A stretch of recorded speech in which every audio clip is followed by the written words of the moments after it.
नमस्कार, स्वागत है आपका। मैं हूं आपके साथ सुमित झा। इस बुलेटिन में आपको दिखाएंगे दिन भर की तमाम अहम खबरें और साथ ही बताएंगे उन खबरों के मायने। सबसे पहले बात कोरोना वैक्सीन की। देश भर में कोरोना वैक्सीनेशन के लिए तैयारियां अंतिम चरण में है और आगामी 16 जनवरी से वैक्सीनेशन शुरू हो जाएगा। प्रधानमंत्री नरेंद्र मोदी ने राज्यों के मुख्यमंत्रियों के साथ वर्चुअल बैठक में वैक्सीनेशन की प्रक्रिया को साझा किया। बैठक में केंद्रीय गृह मंत्री अमित शाह भी मौजूद रहे। 16 जनवरी से हम दुनिया का सबसे बड़ा टीकाकरण अभियान शुरू कर रहे हैं। ये हम सभी के लिए गौरव की बात है। जिन 2 वैक्सीन को इमरजेंसी यूज ऑथराइजेशन दिया गया है, वो दोनों ही मेड इन इंडिया है। 16 जनवरी से दुनिया का सबसे बड़ा टीकाकरण अभियान शुरू होने जा रहा है, जिससे कोरोना से लड़ाई में भारत और मजबूत बन जाएगा। दोनों ही वैक्सीन भारत में बनाई जा रही हैं। इनमें से एक ऑक्सफोर्ड एस्ट्राजेनेका की कोविशील्ड है, जिसे सीरम इंडिया बना रही है, जबकि दूसरी वैक्सीन कोवैक्सीन है, जो पूरी तरह से मेड इन इंडिया है। इसे हैदराबाद की कंपनी भारत बायोटेक ने विकसित किया है। ये वैक्सीन भारत की स्थितियां और परिस्थितियों को देखते हुए निर्मित की गई है। भारत के टीकाकरण का जो अनुभव है, जो दूर सुदूर क्षेत्रों तक पहुंचने की व्यवस्थाएं हैं, वो कोरोना वैक्सीनेशन कार्यक्रम में बहुत उपयोगी सिद्ध होने वाली है। प्रधानमंत्री नरेंद्र मोदी ने राज्यों के मुख्यमंत्रियों के साथ एक वर्चुअल बैठक में कोरोना वैक्सीनेशन की तैयारियों की समीक्षा की। साथ ही राज्यों को वैक्सीनेशन के खिलाफ चल रही अफवाह और गतिविधियों को रोकने की अपील की। पीएम मोदी ने बताया, करीब 30 करोड़ लोगों को वैक्सीन दी जाएगी। 3 करोड़ लोगों के वैक्सीनेशन का खर्च केंद्र सरकार उठाएगी। पहले हेल्थ वर्कर्स, कोरोना वॉरियर्स और फ्रंट लाइनर्स को टीका लगेगा। 50 साल से ऊपर और गंभीर रोगों से पीड़ित लोगों को टीका लगेगा। लोगों को 28 दिन के स्केड्यूल में 2 टीके लगाए जाएंगे। आपातकालीन इस्तेमाल के लिए वैक्सीन उपलब्ध रहेगी। कोविशील्ड वैक्सीन की कीमत महज 200 रुपए है। 30 करोड़ आबादी के टीकाकरण का लक्ष्य हासिल करना है। इस चुनौती का पूर्वानुमान लगाते हुए ही बीते महीनों में भारत ने बहुत व्यापक तैयारियां की हैं। कोरोना की वैक्सीन से अगर किसी को कुछ असहजता होती है, तो उसके लिए भी जरूरी प्रबंध किए गए हैं। कोरोना वैक्सीन के रियल टाइम डेटा के लिए सरकार ने कोविन ऐप तैयार किया है, जिसमें टीकाकरण की जानकारी के साथ लोगों को डिजिटल सर्टिफिकेट भी दिया जाएगा। कोविशील्ड और कोवैक्सीन के बाद अभी भारत में 4 और वैक्सीन ट्रायल में है। Bureau report, news 18 network.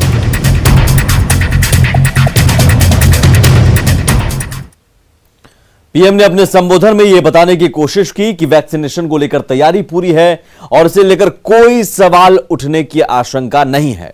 इसमें सभी राज्यों और केंद्र शासित राज्यों को मिलकर काम करना है।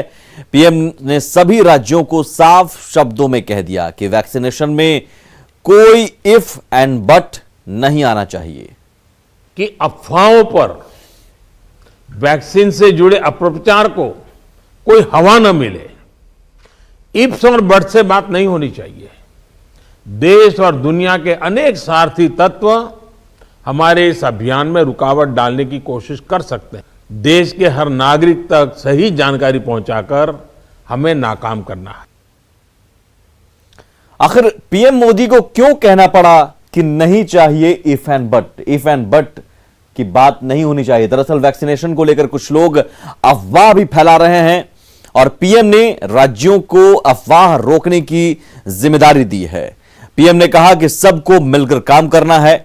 संकट के दौरान सभी ने एकजुट होकर काम किया और वैक्सीनेशन के दौरान भी एकजुट होकर काम करते हुए दुनिया के शरारती तत्वों को रोकना है जो रुकावटें वैक्सीनेशन की प्रक्रिया में डाल सकते हैं। आगे बढ़ते हैं। किसान आंदोलन को लेकर केंद्र सरकार के साथ अंतहीन बातचीत पर सुप्रीम कोर्ट ने सख्त टिप्पणी की। कोर्ट ने समाधान ढूंढने में सरकार के रवैये पर सवाल उठाए और संकेत दिए कि सुप्रीम कोर्ट कमेटी गठन करने या कानून निलंबित करने सरीखे कठोर कदम भी उठा सकता है। इस मामले में अब कल सुनवाई होगी।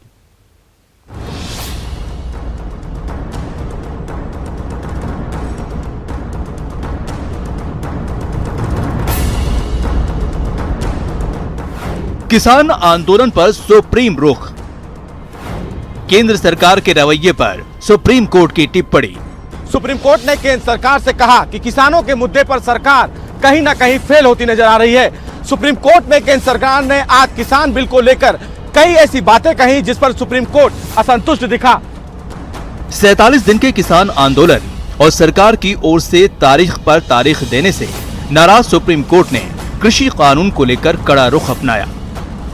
सरकार से सवाल करते हुए सुप्रीम कोर्ट ने यह भी कहा कि आपके द्वारा बनाया हुआ कानून लोगों को सेटिस्फाइड नहीं कर पा रहा है और वजह यही है कि सुप्रीम कोर्ट ने इस पूरे मामले में केंद्र सरकार से सीधे सवाल किया। सुप्रीम कोर्ट ने कहा कि हमने पिछली बार भी आपसे कहा था कि किसानों के इस मुद्दे को निपटाने के लिए क्यों ना इस कानून पर रोक लगा दी जाए, तब भी आपकी तरफ से कोई उचित उत्तर नहीं दिया गया और आज भी हम आपसे यही सवाल कर रहे हैं कि तब तक क्यों ना इस कानून पर रोक लगा दी जाए।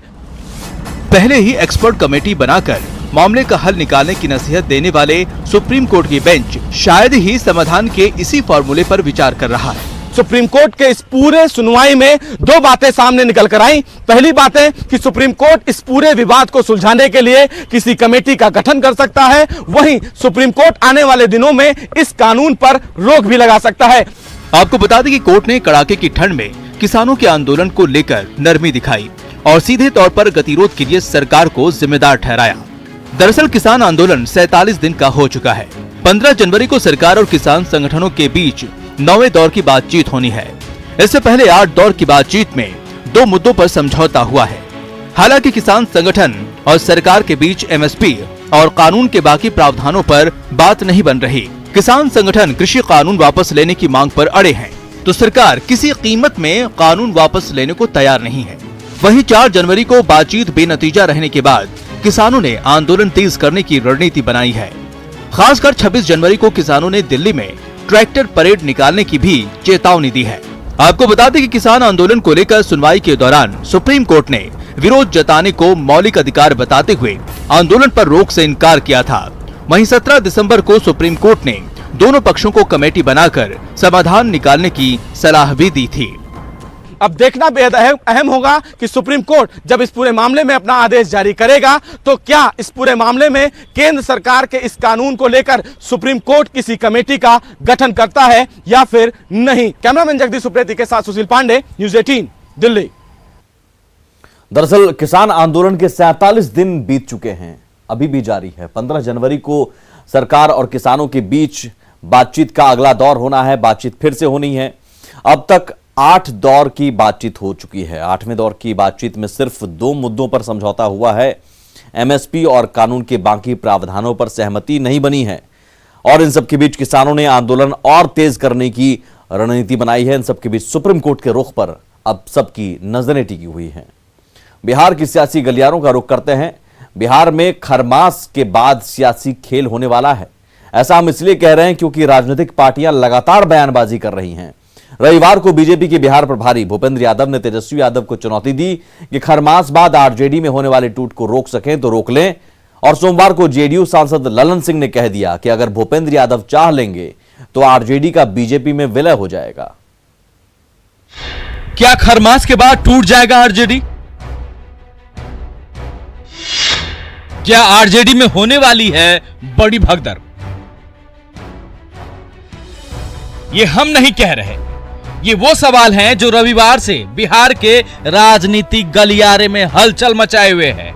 रविवार को बिहार बीजेपी के प्रभारी भूपेंद्र यादव ने खरमास के बाद आरजेडी में टूट का दावा किया और सोमवार को जेडीयू सांसद ललन सिंह ने भूपेंद्र यादव की बात का समर्थन करते हुए कह दिया कि भूपेंद्र यादव चाह लें तो आरजेडी का बीजेपी में मर्जर हो जाएगा। आरजेडी के नेता तरह तरह के बयान देते रहते हैं।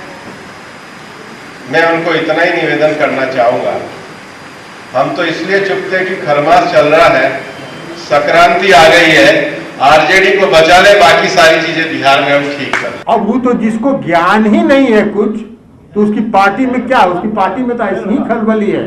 तो भूपेंद्र जी कमे बोल रहे हैं। भूपेंद्र जी तो जिस दिन तय कर लेंगे उस दिन उनका पटिया जो है मर्ज कर जाएगा बीजेपी। भूपेंद्र यादव और ललन सिंह के बयान के बाद इस ठंड के मौसम में बिहार का सियासी पारा चढ़ गया है। आरजेडी की तरफ से भी बयानों के जरिए पलटवार हुआ। ये सब बचकाना बयान है। 14 तारीख के बाद उन लोगों में देखिएगा भूचाल की कैसा भूचाल आने वाला, समझे ना। अभी जो है ये हवा जो है पुरवैया चल रहा है, जब पछिया हवा चलेगा तो बढ़िया बढ़िया का जो है कमर टूट जाएगा, पांव टूट जाएगा, दर्द हो जाएगा। ये 14 तारीख के बाद राजनीति में एक बहुत बड़ा भूचाल आने वाला, आप देखते रहिए होता क्या। राष्ट्रीय जनता दल और महागठबंधन के विधायक तेजस्वी यादव के नेतृत्व में पूरी तरह चट्टानी एकता के साथ मजबूती से खड़ा है। किसी भी परिस्थिति में वह हिलने डुलने वाला नहीं है। वह एनडीए के घटक दल के विधायक नहीं है। उस तरह वो अपने ही घटक दल के विधायकों को खरीद सकते हैं और मिला सकते हैं। राष्ट्रीय जनता दल महागठबंधन के विधायक तेजस्वी यादव के नेतृत्व में पूरी तरह एनडीए के नेताओं को जवाब देने के लिए पूरी तरह कटिबद्ध है। भूपेंद्र यादव की पहचान राजनीति में एक ऐसे चेहरे के तौर पर होती है जो कम बोलते हैं और जो बोलते हैं वो पूरे होमवर्क के बाद बोलते हैं। बाकी भूपेंद्र यादव के दावे में कितना दम है ये वक्त ही बताएगा। न्यूज़ 18 के लिए पटना से आनंद अमृतराज और धर्मेंद्र के साथ जहानाबाद से रागी बहसन की रिपोर्ट।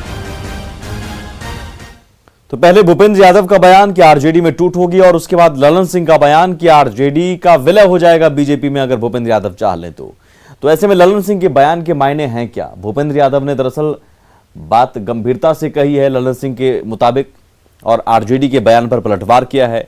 वहीं तेजस्वी मध्यावधि चुनाव की बात करते हैं। इन सब के बीच तेजस्वी के दावों को सीधे काटा गया और सीधे खारिज करते हुए ये कह दिया गया कि आरजेडी में ही टूट होगी। नेता प्रतिपक्ष तेजस्वी यादव ने आज अपनी पार्टी के तमाम प्रदेश उपाध्यक्षों के साथ बैठक की। बैठक में बिहार विधानसभा चुनाव में पार्टी को मिली हार की समीक्षा की गई, जिसमें बूथ स्तर से लेकर चुनाव में हुई गड़बड़ियों पर बात हुई। साथ ही पार्टी का जनाधार आगे और कैसे मजबूत हो इस पर भी चर्चा की गई। बैठक के बाद पार्टी के प्रदेश अध्यक्ष ने बताया कि जनता के मुद्दों पर पार्टी आंदोलन करेगी। साथ ही 30 जनवरी को मानव श्रृंखला बनाने के साथ तेजस्वी यादव यात्रा पर निकलेंगे।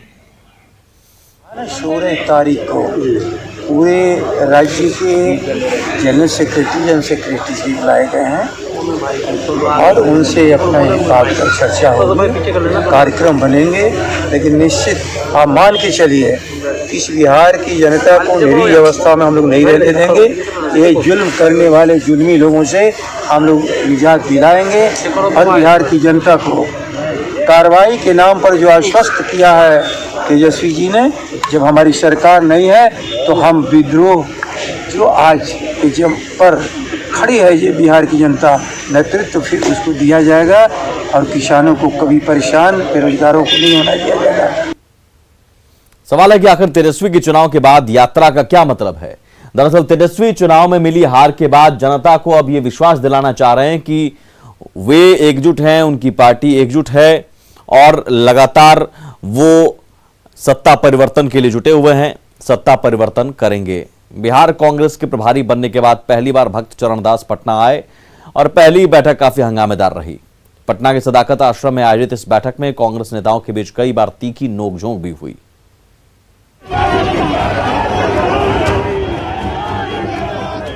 बड़ी उम्मीदों के साथ भक्त चरण दास को बिहार कांग्रेस का प्रभारी बनाया गया। भक्त चरण दास प्रभारी बनने के बाद सोमवार को पटना पहुंचे। कांग्रेस कार्यकर्ताओं ने गर्मजोशी से उनका स्वागत किया, लेकिन एयरपोर्ट से सदाकत आश्रम पहुंचते ही गर्मजोशी गर्मा गर्मी में बदल गई।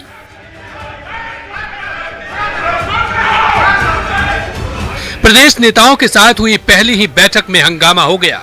पूर्व विधायक संजीव प्रसाद टोनी और बिहार महिला कांग्रेस की अध्यक्ष अमिता भूषण ने प्रदेश नेतृत्व पर कई गंभीर सवाल उठाए कि जिनको हम टिकट दें, हम लोग भी पुराने लोग हैं, हम लोग भी कांग्रेस में काम किए हैं,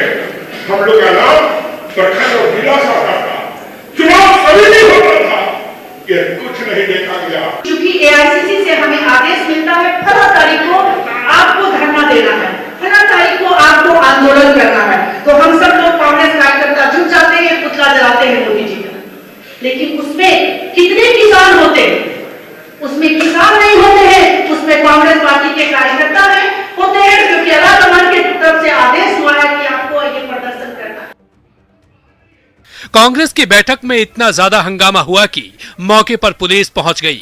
हंगामा बढ़ता देख बैठक को बीच में ही स्थगित करना पड़ा। बिहार कांग्रेस के प्रभारी भक्त चरण दास ने प्रदेश नेताओं से सहयोग की अपील की। आपको समझना पड़ेगा और आपकी बोली के आधार पर, आपकी अनुभव और आपके परामर्श के आधार पर यहाँ पे मुझे काम करना पड़ेगा। मैं सभी साथियों को मैं अपना समझ के आपका सहयोग का कामना करता हूं। 62 साल के भक्त चरण दास कांग्रेस के तेज तर्रार और शांत नेता माने जाते हैं। ओडिशा के कालाहाड़ी के रहने वाले भक्त चरण दास का सामाजिक जीवन जेपी आंदोलन से शुरू हुआ। 1989 में पहली बार जनता पार्टी के टिकट पर कालाहाड़ी से चुनाव लड़े, सांसद बने और बीपी सिंह सरकार में उप राज्य मंत्री बन गए। भक्त चरण दास चंद्रशेखर की सरकार में भी केंद्रीय राज्य मंत्री रहे। इसके अलावा कांग्रेस में रहते हुए भी भक्त चरण दास ने उन सभी जिम्मेदारियों को बखूबी निभाया जो उन्हें पार्टी की तरफ से सौंपा गया। लोकसभा चुनाव 2019 और बिहार विधानसभा चुनाव 2020 में कांग्रेस का प्रदर्शन बेहद निराशाजनक रहा। ऐसे कठिन समय में भक्त चरण दास को प्रभारी बनाकर बिहार में कांग्रेस को मजबूत करने की जिम्मेदारी सौंपी गई है। लेकिन पहली ही बैठक में हुए हंगामे ने यह संदेश दे दिया कि बिहार में कांग्रेस को मजबूत करना भक्त चरण दास के लिए किसी बड़ी चुनौती से कम नहीं। न्यूज 18 के लिए पटना से संजय कुमार की रिपोर्ट। और आखिर में एक जरूरी सूचना, रिपब्लिक डे पर हिस्ट्री टीवी पर देखना ना भूलें खास कार्यक्रम Kargil valour and victory. When peace was shattered by a belligerent neighbor, These are all Pakistani army personnel, fully trained. and war broke out on a Himalayan frontier, India's bravest marched into battle to do or die. There was a transmission by the Pakistani people, हमें बचाओ यहाँ क्या बरसा। This Republic Day, watch stories of true grit and exceptional heroism. It is the soldier who makes all the difference. Kargil, Valor and Victory premieres 26th January, Tuesday, 9 p.m. on History TV 18. और इसी के साथ इस bulletin में इतना ही, लेकिन आगे भी खबरों का सिलसिला लगातार जारी है।